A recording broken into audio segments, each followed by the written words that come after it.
ناظرین گرامی، آخر کیا وجہ ہے کہ اس وقت آپ یوٹیوب کی بہت ساری ایسی ویڈیوز دیکھتے ہوں گے اور فیس بک پر بھی آپ کو ایسی بہت ساری پوسٹ ملتی ہوں گی جس میں یہ دعویٰ کیا جا رہا ہے کہ 2023 میں ترکی کی طرف سے کچھ بڑا ہونے والا ہے۔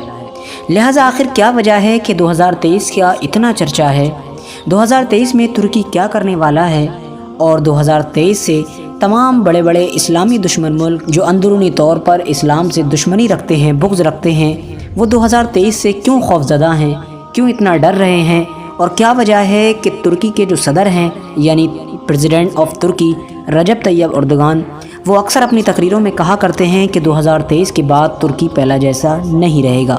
خوش آمدید ویورز، السلام علیکم ورحمۃ اللہ وبرکاتہ۔ میں سرتاج احمد ایوبی۔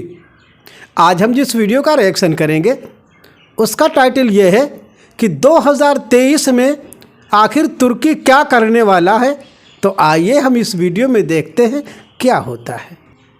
میں ہوں فرجانہ ایوبی۔ آپ کو اس ویڈیو کا لنک ڈسکرپشن باکس میں مل جائے گا، تو وقت کو بالکل ضائع نہیں کرتے ہیں اور ویڈیو شروع کرتے ہیں۔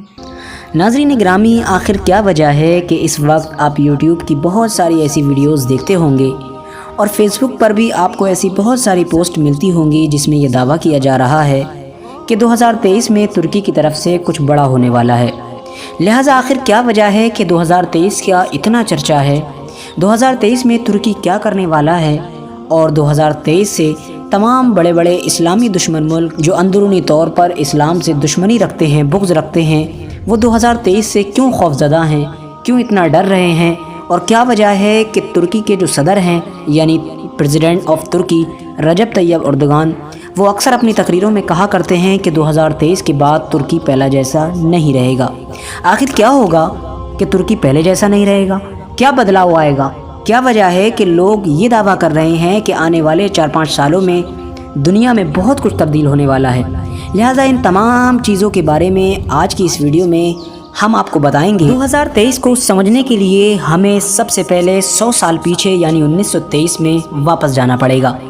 ناظرین گرامی، یہ کہانی شروع ہوتی ہے 1914 سے، جب فرسٹ ورلڈ وار یعنی پہلے جنگ عظیم شروع ہوئی تھی۔ جب فرسٹ ورلڈ وار کا خاتمہ ہوا تو اس وقت تک کروڑوں لوگ اپنی جان گنوا چکے تھے۔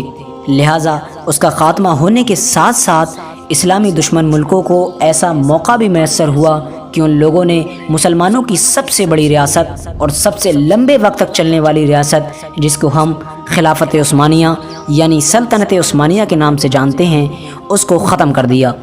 لہٰذا اتنی بڑی ریاست اور اتنی مضبوط ریاست کو ختم کرنا اتنا آسان نہیں تھا۔ اس کے لیے انہوں نے بہت پہلے سے سازشیں رچنا شروع کر دی تھیں۔ خلافت عثمانیہ کے اندر اپنے ہی غدار اور اپنے جاسوسوں کو بٹھا رکھا تھا۔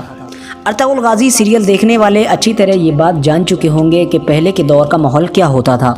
جب پہلے ہماری سلطنتیں ہوتی تھیں تو اس کو ختم کرنے کے لیے اور اس کو کمزور کرنے کے لیے ہمارے جتنے بھی دشمن ہوا کرتے تھے وہ ہم سے جنگ کے لیے سامنے نہیں آیا کرتے تھے، کیونکہ ان کو پتہ تھا کہ مسلمان کو ہرانا اتنا آسان نہیں۔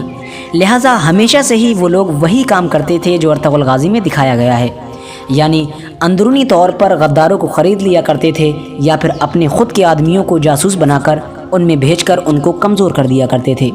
یہی ہوا 1923 میں۔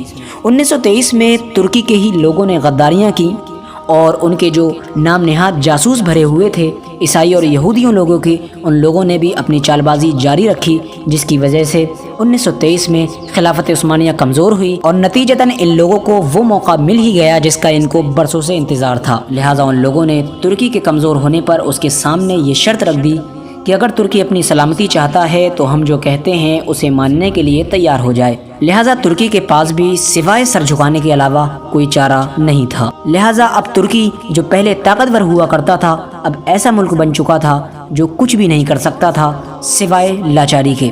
اس معاہدے میں جو شرطیں رکھی گئی تھیں ان میں سے کچھ کا ہم آپ کے سامنے ذکر کرتے ہیں۔